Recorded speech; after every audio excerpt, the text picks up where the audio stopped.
2024. Kesempatan ini saya akan membahas tentang ilmu hukum pidana. Dalam arti sempit, bagian dari hukum pidana itu pada dasarnya mempelajari dan menjelaskan perihal hukum pidana yang berlaku di suatu negara. Dalam arti luas, tidak terfokus pada norma yang dilanggar saja, tetapi juga membahas mengapa terjadi pelanggaran atas norma-norma tersebut, bagaimana upaya agar norma itu tidak dilanggar, dan mengkaji serta membentuk hukum pidana yang dicita-citakan. Pula arti pidana dalam arti luas dan sempit.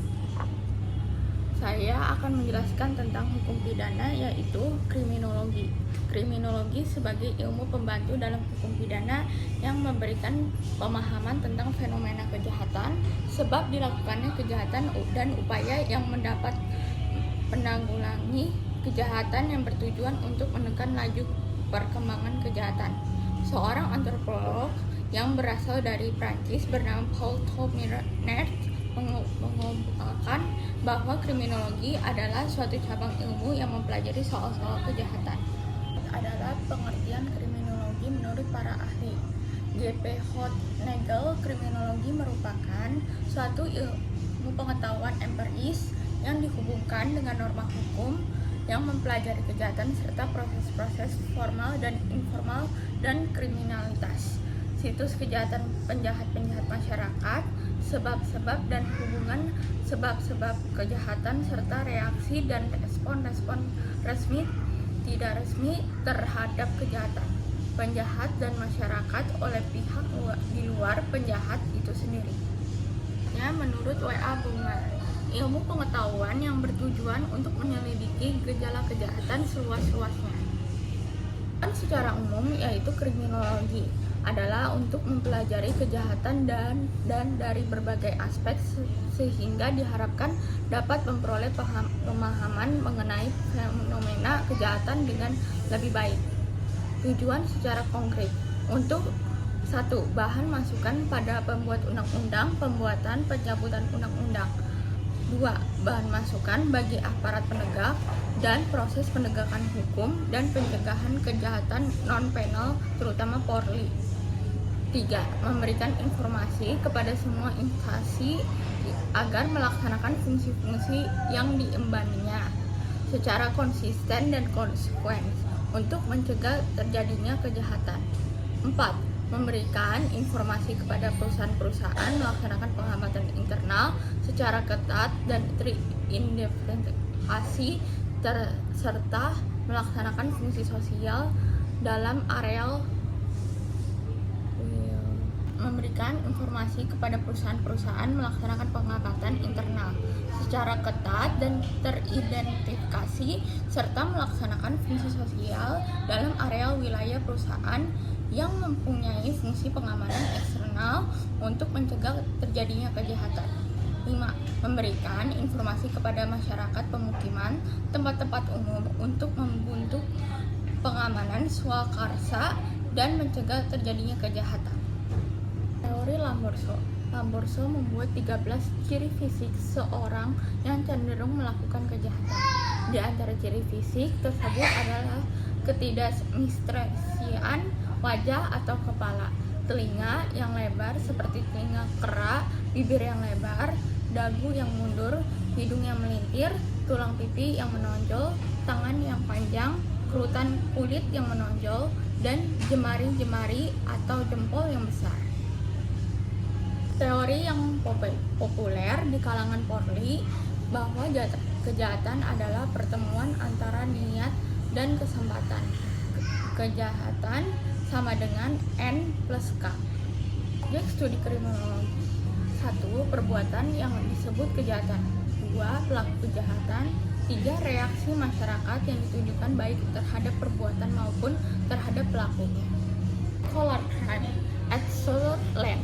Kejahatan kera putih menurut Sutherland merupakan kejahatan yang dilakukan oleh orang-orang profesional, kalangan pebisnis, politikus, dan kalangan birokrat. Kejahatan ini lebih bermotif bisnis ekonomi untuk memperoleh keuntungan sebanyak-banyaknya dalam juga motif politik, yaitu untuk mendapatkan kekuasaan atau mempertahankan kekuasaan. Lamborso. 1. Born Criminal, bakat jahat yang sejak lahir terdapat pada sepertiga dari jumlah seluruh penjahat. Insane Criminal, yakni bukanlah penjahat sejak lahir, mereka lahir disebabkan oleh penyakit jiwa dan perubahan di dalam otak mereka yang terganggu. Criminaloid, yakni golongan terbesar penjahat yang terdiri dari orang-orang yang tidak memiliki ciri fisik yang khas, tidak memiliki sakit jiwa yang tampak, akan tetapi susunan mental dan emosional sedemikian rupa sehingga dalam keadaan tertentu mereka dapat melakukan perbuatan yang sangat kejam dan jahat. Klasik, Routine Activity Theory. Ada 3 kategori variabel yang menerangkan timbulnya kejahatan yang dimaksud. 1. Adanya pelaku yang termotivasi. 2. Adanya target yang menarik dari korban kejahatan. 3. Ketidakan penjaga yang mampu atas orang atau barang yang menjadi target. Teori ini berkaitan dengan teori lain. Pertama, berkaitan dengan teori korban karena menekankan pada peranan korban. Kedua, berhubungan dengan teori pilihan rasional karena keputusan pembuatan jahat didasarkan atas pertimbangan rasional, yaitu daya tarik dari objek dan kelemahan dalam pengamanan. Ketiga, bersentuhan dengan teori D'Estrange karena menekankan pada sistem kriminologi. Terdapat segitiga studi kejahatan, yaitu ada 3. Yang di paling atas itu adalah kejahatan, di paling bawah kanan segitiga yaitu reaksi sosial, yang di sebelah kiri yang itu penjahat. Di dalam kriminologi terdapat 4 kejahatan, yaitu korban, reaksi sosial, kejahatan, dan penjahat. Patologi mengungkapkan bahwa orang-orang yang menempati kriteria penyakit psikopat tidak dapat dimintai pertanggungjawaban hukum atas perbuatannya karena mereka seperti robot yang tidak dapat membuat kalkulasi. Isu kesalahan dalam konteks pertanggungjawaban pidana tidak terlepas dari konsep free will dari klasikal kriminologi yang hampir mendominasi sistem peradilan pidana dewasa ini. KUHP pasal 44 sudah memperhitungkan bahwa barang siapa melakukan perbuatan yang tidak dapat dipertanggungjawabkan kepadanya karena jiwanya cacat dalam pertumbuhan atau terganggunya penyakit tindak pidana. Kejahatan di kota besar. Informasi tentang kejahatan tidak bersumber dari pengalaman langsung tetapi diinformasikan melalui media. Ketika konsentrasi penduduk yang tinggi mengakibatkan bervariasi dan tidak terpolanya sumber terjadinya kejahatan secara modus tempus opus. Korban atau akibat dari kejahatan mulai dari kejahatan jalanan, kejahatan kekerasan, disersi serta menderita atau mengalami perlakuan sadis. Masyarakat merasa terkurung oleh ketakutannya yang diciptakannya sendiri. Kriminologi ialah identitas terdakwa dalam putusan perkara pidana nomor 310 pidana B 2015 PN Tangerang. Nama Yanto bin Kardi, tempat tanggal lahir Lumajang, umur tanggal lahir 25 tahun 5 Juni 1989, jenis kelamin laki-laki, kebangsaan Indonesia, tempat tinggal DS Watch, Kecamatan Yosowilangun, Kabupaten Lumajang, agama Islam, pekerjaan swasta, pendidikan SD.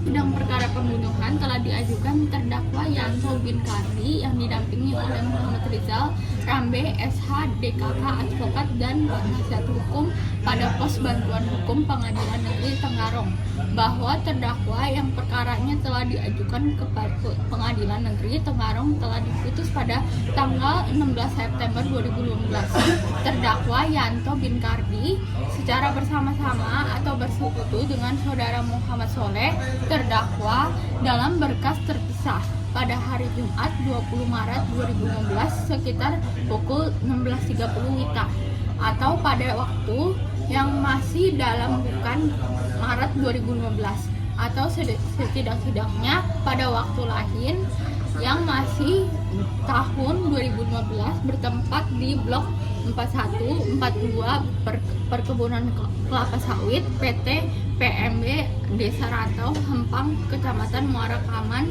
Kabupaten Kutai Kartanegara, atau pada suatu tempat lain sekitar itu setidak-tidaknya masih termasuk dalam daerah hukum Pengadilan Negeri Tenggarong dengan sengaja dan dengan direncanakan lebih dahulu menghilangkan jiwa orang lain bernama Sudirman Sukimin.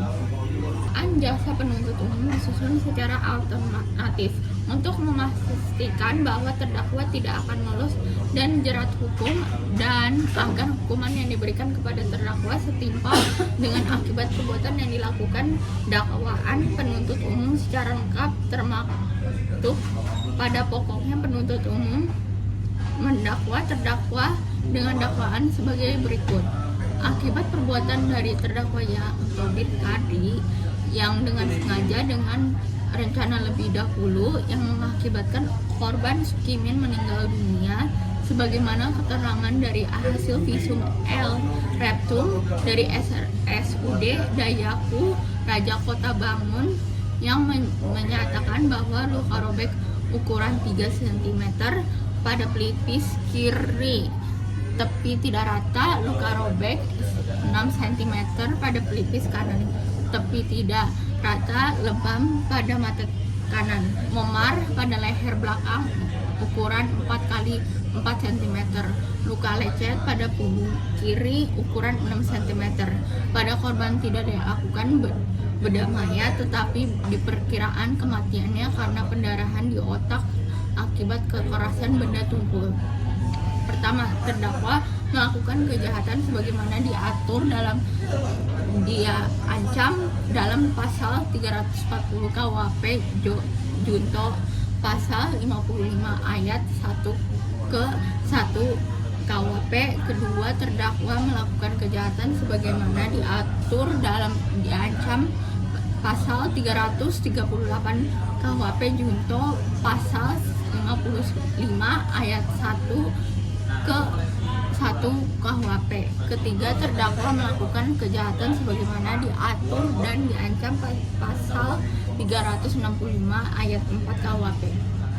Jaksa penuntut umum mengajukan tuntutan sebagai berikut: menyatakan terdakwa Yanto bin Kardi terbukti secara sah dan meyakinkan bersalah melakukan tindak pidana dengan sengaja dan dengan direncanakan terlebih dahulu menghilangkan jiwa orang lain, sebagaimana yang diatur dan diancam pidana dalam dakwaan pertama melanggar pasal 340 KUHP Junto pasal 55 ayat 1 ke 1 KUHP, menjatuhkan pidana kepada terdakwa berupa pidana penjara selama 12 tahun dikurangi selama terdakwa berada dalam tahanan dan dengan perintah agar terdakwa tetap ditahan.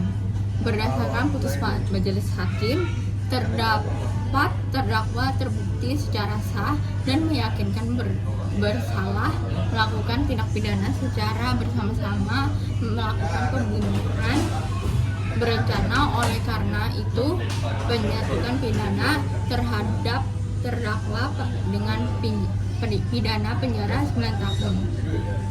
Kriminologi antaranya putusan Pengadilan Negeri Lubuk Pakam nomor 616 pidana B 2015 PM LBB dengan ketentuan peraturan perundang-undangan di dalam bidang tindak pidana pembunuhan berencana dengan sengaja merampas nyawa orang lain. Di dalam amar putusan disebutkan bahwa selanjutnya terdakwa Awaludin terbukti secara sah dan meyakinkan melakukan tindak pidana pembunuhan dengan sengaja merampas nyawa orang lain sebagaimana diatur dalam ancam pidana dalam pasal 338 KUHP pidana dalam surat dakwaan. Maka terdakwa dihukum 4 tahun penjara dengan dikurangi selama masa terdakwa berada dalam tahanan sementara dan dengan dikurangi selama masa terdakwa berada dalam tahanan sementara dengan perintah terdakwa tetap ditahan. Dalam hal ini, maka hukuman yang dijatuhi kepada terdakwa sudah tepat dan sesuai dengan Undang-Undang Tindak Pidana Pasal 338 dan atau 351 ayat 3 KUHP Pidana sebagaimana yang telah didakwakan oleh jaksa penuntut umum, dan juga kepada terdakwa harus pula dibebani untuk membayar biaya perkara. Terima kasih telah mendengarkan penjelasan saya mengenai materi hukum pidana.